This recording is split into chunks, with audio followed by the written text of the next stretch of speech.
얼마 전부터 몸이 너무 좋지 않고 기분이 이상하기에 테스트를 해본 후 임신 사실을 알게 되었고 병원에 가서 초음파로 정확하게 확인까지 했습니다. 너무 기쁜 마음에 임신 소식을 바로 시댁에 전했더니 기념으로 밥을 사주시겠다며 부르더라고요. 해서 지난주 토요일 남편을 포함해서 시댁 식구들과 다 함께 식당에 가서 밥을 먹었습니다. 그런데 그 자리에서 시어머니와 문제가 터졌네요. 저와 시어머니는 원래부터 사이가 그리 좋지 않은 편이었습니다. 그런데 제 임신을 축하하는 자리에서까지 시비를 걸어올 줄은 몰랐습니다. 그나마 다행이었던 건 남편이 제 편이라 한참 동안 저를 대신해서 싸워줬다는 거죠. 사실 저는 결혼 전에 건강상의 이유로 살이 많이 쪄서 뚱뚱한 편이었습니다. 그러다 결혼식 사진을 예쁘게 찍고 싶다는 생각에 다이어트를 시작했고 30kg를 조금 넘게 뺐습니다. 그걸 지금까지 유지하고 있었고요.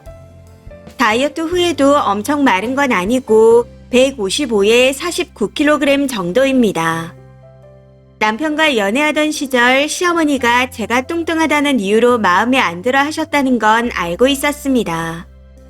그렇다고 시어머니를 의식해서 살을 뺀 건 절대 아니었고 오로지 제 의지로 한 번뿐인 결혼 사진을 예쁘게 찍고 싶어 이를 악물고 다이어트를 한 거였죠. 그런데 어머님께서 어이없는 착각을 하고 계시더라고요. 저도 지난주에 알게 된 사실인데 제가 살을 뺀 게 본인한테 허락받고 싶어 그랬다고 생각하고 계셨습니다. 그런 말씀을 하시며 계속해서 살 이야기로 저를 공격하는데 그걸 남편이 전부 받아치고 있는 상황이었죠.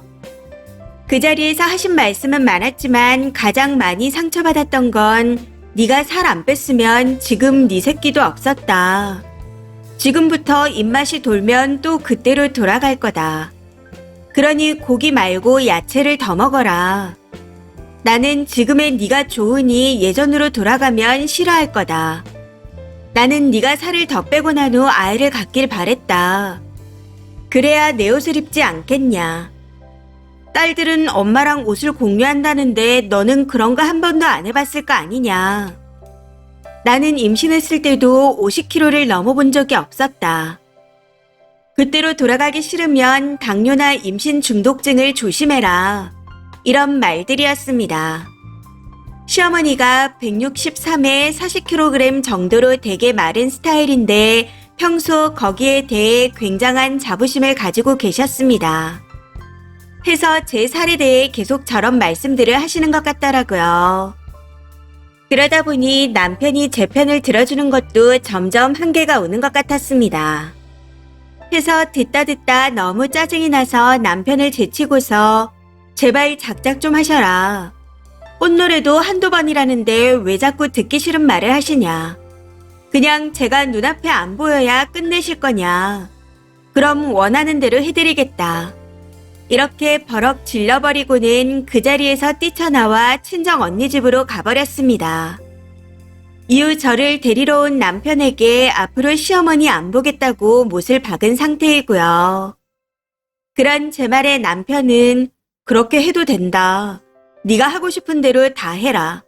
하고 말하는데 저는 제 아이도 보여주고 싶지 않습니다.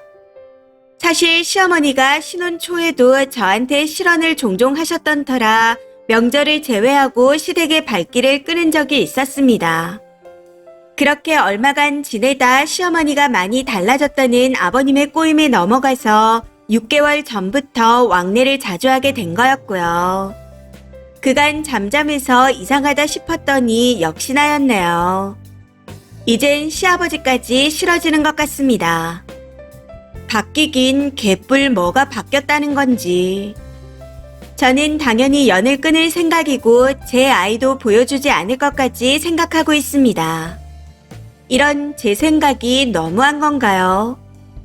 위의 사건뿐만 아니라 제가 들은 것들이 자잘하게 쌓이다 보니 산더미같이 많아 글로는 다 적지도 못할 지경입니다. 그런데 친정 식구들은 시어머니가 심하긴 했지만 연을 끊고 살 정도로 잘못한 건 아니라는 식으로 말하네요.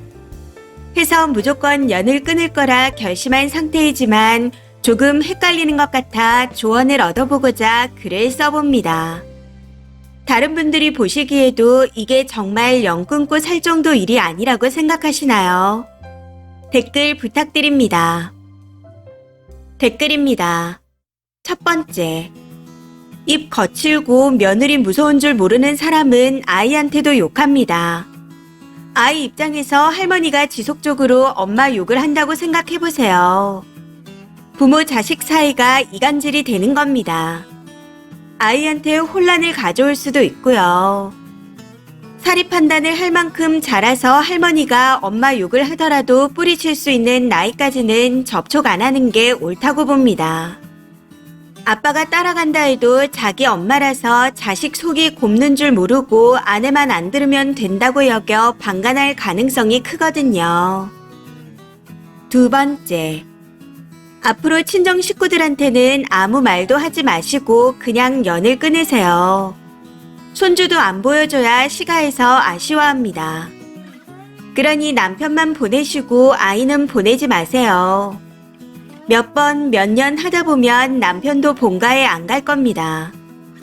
시자들이 정신 차리게 하려면 사실 아들인 남편도 같이 안 가야 하지만 그건 힘든 일이니 남편만 보내세요. 세 번째. 친정 식구들이 정말 님 편이 맞아요. 저 정도의 막말이면 진즉에 인연을 안 끊으신 게 신기할 정도인데 인연을 끊을 정도의 막말이 아니라니요. 무튼 남편과 아이만 가면 남편과 아이에게 님에 대한 험담을 상상 이상으로 할 것 같습니다. 판단은 님이 하는 거지만 현명하게 하시길 바랍니다. 네 번째. 나를 존중하지 않는 사람을 내가 존중해줄 필요가 있을까요? 임신 축하 자리에서 저 따위 말을 내뱉을 정도라면 충분히 안 보고 살아도 됩니다. 남편의 엄마일 뿐이지 뭣도 아닌 존재잖아요. 임신 축하드리고 복중 아이를 위해서라도 끊어내세요. 참고로 사람은 절대로 안 변합니다. 다섯 번째. 저는 친정이 제일 문제가 아닌가 싶네요. 당장 쫓아가서 대판 결판을 내는 것도 아니고 소중히 대해야 하는 딸한테 네가 오바한다니요. 참 제정신 아닌 사람들이 많은 것 같네요. 무슨 그런 친정이 다 있는지. 여섯 번째. 지금 화가 나서 안 보여주고 싶다 생각하는 것 같은데 아이를 위해서라도 진짜 안 보여주는 게 좋아요. 아이들이 아무것도 모를 것 같죠? 아니요. 애들도 다 압니다. 어른들이 말 안 해도 공기의 흐름이나 시선 교류, 바디랭귀지 등으로 아이들도 어른들 사이의 갈등과 권력관계를 모두 파악하고 그로 인해 엄청나게 스트레스를 받습니다. 특히 아이들은 엄마는 신이라고 생각하는데 그 엄마를 찍어 누르려는 존재가 있으면 본인도 엄청나게 움츠러들어요. 그로 인해 어릴 때부터 내재된 분노와 증오를 배우게 됩니다. 이유 없이 남을 헐뜯는 시모한테 아이를 보내지 마세요. 아이 가치관 형성에 악영향을 끼칩니다. 이번 사연은 여기까지입니다. 시청해주셔서 감사합니다.